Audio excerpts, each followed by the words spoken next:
اینجا میوه و سبزیجات محلی کار کرد و برای صادرات به خارج آماده می شود. کارخانه میرزای نور ارباب در ناحیه یوان از اولین شرکت است که پروانه صادرات شربت و تمت تاجیکی را به دست آورد. در گذشته تنها میوه و سبزیجات تازه و خشک صادرات می شد. ولی این محصولات به روسیه فرستاده می شود و هراس از تلف شدنش در راه نیست. زیاده 130 تن کارکرد کنسروینی برآوردیم.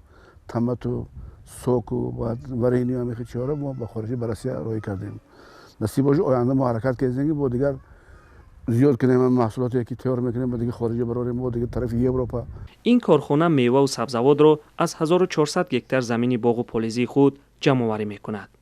لایحه یوسعید اوید بر رقابت‌پذیری در صنعت کشاورزی تاجیکستان به این کارگاه سرتیفیکات بین‌المللی وعده داده است.